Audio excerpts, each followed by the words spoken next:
বন্ধুরা, তোমরা যদি কেকেআরের সমর্থক হয়ে থাকো তাহলে তোমাদের জন্য আছে বড়সড় সুখবর। বন্ধুরা, তোমরা সকলেই জানো 2014 সালের পরে 2024 সালে আবার কেকেআর সমর্থকদের জন্য সেলিব্রেশন করার সুযোগ করে দিয়েছে গৌতম গম্ভীর তথা শ্রেয়াস আইয়ারের অধিনায়কত্বের পুরো টিমটা। সেবারে অধিনায়ক ছিল গৌতম গম্ভীর, এবার মেন্টনের ভূমিকায় তিনি ছিলেন এবং 10 বছর পরে ট্রফি জিতলেও সেই ট্রফি জয়ের সেলিব্রেশন এখনও যদিও করেননি কলকাতা নাইট রাইডার্স। অথচ দলের কোচ চন্দ্রকান্ত পণ্ডিত বলে গিয়েছিল চ্যাম্পিয়ন হয়ে কলকাতায় ফিরে সমস্ত সেলিব্রেশন করবে তারা। চেন্নাইয়ে হায়দ্রাবাদের বিরুদ্ধে দুর্দান্তভাবে ম্যাচ জিতলেও এখনও ট্রফি নিয়ে কলকাতায় আসেননি কেকেআর এবং সেইভাবে সেলিব্রেশনও হয়নি। তবে কেকেআর সূত্রে খবর বেরিয়ে আসছে যে আগামী সপ্তাহ দুয়েকের মধ্যেই কেকেআর করতে চলেছে বড়সড় রোড র্যালি। বন্ধুরা, এই ভিডিওতে আমরা কেকেআরের রোড র্যালির সমস্ত ইনফরমেশান এবং কখন কোথায় কিভাবে তোমরা যাবে সম্পূর্ণ তথ্য আমরা এই ভিডিওতে দিয়ে দেবো, তাই তোমরা ভিডিওটি শেষ পর্যন্ত দেখো। এবং তোমরা যদি আমার চ্যানেলে নতুন হয়ে থাকো এবং ভবিষ্যতে ক্রিকেট রিলেটেড তথা আইপিএল এবং কেকেআরের সমস্ত নিউজ সবার আগে বাংলায় পেতে চাও তাহলে চ্যানেলটিকে অবশ্যই করে দাও সাবস্ক্রাইব। এবং তোমরা যদি কেকেআরের একজন ডাইহার্ড ফ্যান হয়ে থাকো তাহলে ভিডিওটিকে অবশ্যই করে দাও একটা লাইক। চলো ভিডিওতে আগে যাওয়া যাক। বন্ধুরা, কেকেআর জিতলেও তারা সেইভাবে কলকাতায় এসে সেলিব্রেশন করেননি।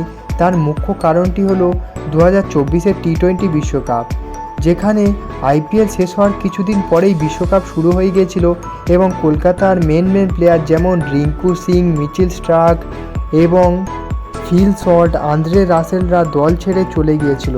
তাই এই অসম্পূর্ণ দলটিকে নিয়ে কোনোভাবেই সেলিব্রেশন করতে চায়নি কলকাতা নাইট রাইডার্সের ম্যানেজমেন্ট তথা গৌতম গম্ভীররা। এর পাশাপাশি আরও একটি বড় কারণ ছিল আমাদের পশ্চিমবঙ্গে তখন ভোট চলছিল লোকসভার, আর সেই উদ্দেশ্যে কোনোভাবে গ্যাঞ্জামও চাইছিল না টিএমসি সরকার, আর সেই জন্য র্যালিও করেনি কলকাতা নাইট রাইডার্সের ম্যানেজমেন্ট। তবে বিশ্বকাপের জন্যই মূলত র্যালি করতে পারেনি কেকেআরের ম্যানেজমেন্ট। এবং বন্ধুরা, বিভিন্ন মাধ্যম থেকে খবর উঠে আসে যে আইপিএল জেতার প্রায় 2 মাস পরে তিলোত্তমার বুকে আবার সেলিব্রেশনের র্যালি করতে চলেছে কেকেআর বাহিনী। বন্ধুরা, আগামী 23শে জুলাই হতে চলেছে কেকেআরের সেলিব্রেশন। এই নিউজটি এখনও পর্যন্ত আনুষ্ঠানিকভাবে কেকেআরের সূত্র থেকে জানা যায়নি, তবে বিভিন্ন মাধ্যম থেকে এই খবরটি একেবারে কনফার্ম করেছে যে 23শে জুলাই হতে চলেছে কেকেআরের সেলিব্রেশন র্যালি। আর এই র্যালিতে থাকতে চলেছে গৌতম গম্ভীর এবং শাহরুখ খান। এছাড়াও অন্য কোন প্লেয়ারগুলি থাকতে চলেছে সেই নিয়ে কোনো বড় আপডেট বেরিয়ে আসেনি। তবে মোটামুটি কেকেআরের কোর টিমের বেশিরভাগ প্লেয়ারই এই সেলিব্রেশনে উপস্থিত থাকতে চলেছে।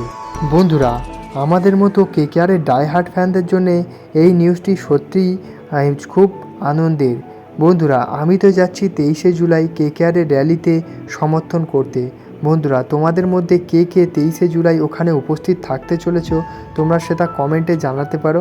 এবং দেখা হচ্ছে অন্য কোনো ভিডিওতে, ততক্ষণের জন্য বাই বাই।